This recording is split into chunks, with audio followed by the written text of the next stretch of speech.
Kemudian ayat berikutnya Allah mengatakan, wa rafa'na laka dzikrak, telah kami angkat namamu ya Muhammad.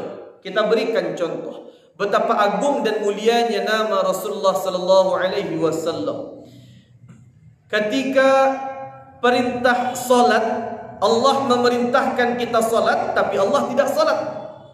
Allah perintahkan kita berzakat tapi Allah tidak berzakat. Allah perintahkan kita berpuasa tapi Allah tidak berpuasa. Tapi ketika Allah perintahkan kita berselawat kepada Nabi, Allah dan para malaikat juga berselawat kepada Nabi. Saking agungnya, tingginya asma Rasulullah sallallahu alaihi wasallam. Allah mengatakan, berselawatlah kepada Rasulullah sallallahu alaihi wasallam, innallaha wa malaikatahu yusalluna 'alan nabi ya ayyuhalladzina amanu sallu 'alaihi wa sallimu taslima. Pertama, tentang keagungan nama Rasulullah sallallahu alaihi wasallam. Kemudian yang kedua, ketika syahadat kalimat tauhid, asyhadu an la ilaha illallah, kemudian disertakan wa Muhammad Rasulullah. Allah kita esakan dan kita berikrar bahwa Muhammad merupakan utusan Allah. Ini merupakan contoh bahwa besarnya, agungnya nama Rasulullah sallallahu alaihi wasallam. Begitupun dengan salah seorang Yahudi berkebangsaan Amerika menulis di dalam bukunya The 100 Ranking of the Most Influencing Person in History. Dia letakkan nama Rasulullah sallallahu alaihi wasallam pada urutan yang pertama di antara 100 orang yang paling berpengaruh di dunia.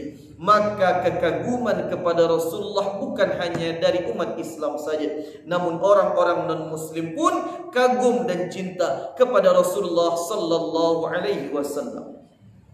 Masyarul muslimin wal muslimat, para pendengar kajian Ramadan yang dimuliakan oleh Allah Subhanahu wa taala. Kemudian ayat selanjutnya Allah mengatakan, sekaligus kabar baik bagi kita semua yang merasakan kesulitan pandemi hari ini yang luar biasa. Allah mengatakan, fa inna ma'al usri yusra, maka sesungguhnya setelah setiap kesulitan pasti terdapat kemudahan setelahnya. Wa inna ma'al usri yusra, sesungguhnya setiap kesulitan terdapat kemudahan setelahnya. Kalau kita kaji dari segi tafsir, maka terdapat dua buah ayat yang lafaznya sama, terjemahannya sama, tapi kandungannya luar biasa. Ayat yang kelima, fa inna ma'al usri yusra. Ayat yang keenam, inna ma'al usri yusra. Kalau kita lihat sebagai kabar gembira bagi kita hari ini yang sedang merasakan pandemi yang luar biasa. Ada orang yang di PHK secara besar-besaran, ada orang yang ditinggalkan dari pekerjaannya, ada orang yang kesulitan hidupnya, ada orang yang tidak mampu membeli sebuah susu untuk anak dan keluarganya. Maka lihatlah ayat ini, Allah memberikan gambaran kebahagiaan kepada kita. Kalau kita lihat tafsir, setiap ada kata yang diulang dan menggunakan alif lam, maka maknanya sama. Kalau kita lihat contoh al-usri, sedangkan ayat yang ke-6 al-usri, sama-sama al-usri dan menggunakan alif lam. Di dalam tafsirnya disebutkan, kalau terdapat dua kata yang diulang dan sama menggunakan alif lam, maka maknanya sama, berarti maknanya satu. Sedangkan kalau terdapat dua kata yang diulang dan tidak menggunakan alif lam, maka makna kata yang pertama berbeda dengan kata yang kedua. Kemudahan yang pertama berbeda dengan kemudahan yang kedua. Apa hikmah besarnya kaum muslimin, kaum muslimat yang dimuliakan oleh Allah? Setiap satu kesulitan Allah sediakan dua kemudahan setelahnya. Setiap kita merasakan kesulitan hari ini, Allah sudah menyediakan sesuatu kebaikan yang luar biasa. Maka iringilah dengan sabda Rasulullah sallallahu alaihi wasallam, man lazimal istighfar. Siapa yang membiasakan istighfar, mulazamatul istighfar, Ja'alallahu lahu min kulli hammin faraja. Allah berikan setiap kesulitan ada kemudahan. Wa min kulli dhayyikin makhraja. Setiap kesempitan ada kelapangan yang diberikan oleh Allah. Wa razaqahu min haitsu la yahtasib. Dan Allah berikan rezeki dari sudut yang tidak diduga-duga. Apa kuncinya? Istighfar kepada Allah Subhanahu wa ta'ala. Makanya dalam ayat Al-Quran Allah menjanjikan kepada kita, sayaj'alullahu min ba'di usrin yusra. Allah jadikan setiap kesulitan akan ada kemudahan setelahnya. Maka ingat ayat berikutnya sebagai usaha dari kita. Fa idza faraghta fansab, maka ketika engkau telah selesai mengerjakan sesuatu atau waktu engkau luang, fansab, maka kerjakan sesuatu yang lain. Kita berikan contoh.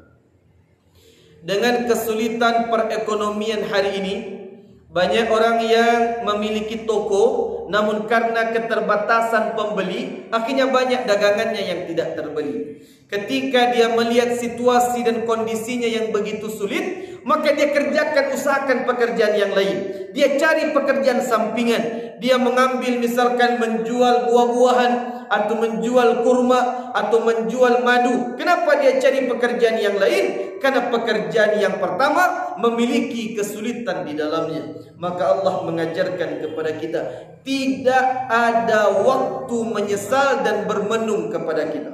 Kalau kita terpaku terhadap sebuah pekerjaan, maka cari pekerjaan yang lain. Mudah-mudahan dengan kegiatan usaha yang kita lakukan, Allah bisa memberikan kemudahan terhadap kesulitan yang kita hadapi pada hari ini. Tapi ingat kaum muslimin, kaum muslimat, para pendengar kajian Islam yang dimuliakan oleh Allah, kata kuncinya terdapat pada ujung surah ini. Ketika kita sibuk bekerja, melakukan pekerjaan demi pekerjaan, wa ila rabbika farghab, maka tawakkallah dan serahkan semuanya kepada Allah Subhanahu wa ta'ala. Dan inilah senjata utama orang-orang yang beriman. Kenapa? Banyak orang yang fokus dan sibuk bekerja, tapi tidak tawakal kepada Allah. Kita berikan contoh. Banyak orang-orang di Eropa sana, banyak orang-orang di Jepang misalkan, ketika mereka unggul dari segi teknologinya, unggul dari segi otomotifnya, unggul dari segi SDM-nya, unggul dari segi yang lainnya. Tapi ketika hari ini kita lihat, setiap harinya puluhan orang yang mati karena bunuh diri. Kenapa? Karena mereka ketika memiliki satu permasalahan, mereka langsung terguncang hatinya. Tidak memiliki sajadah, tempat mereka berdoa, dan berdoa mengharapkan segala sesuatu kepada Allah Subhanahu wa ta'ala. Itulah yang harus kita perhatikan hari ini. Ketika kita berjuang mencari nafkah, ketika kita berjuang mencari sesuatu, ketika kita melakukan pekerjaan demi pekerjaan, maka ingat satu hal, tawakal kepada Allah Subhanahu wa ta'ala.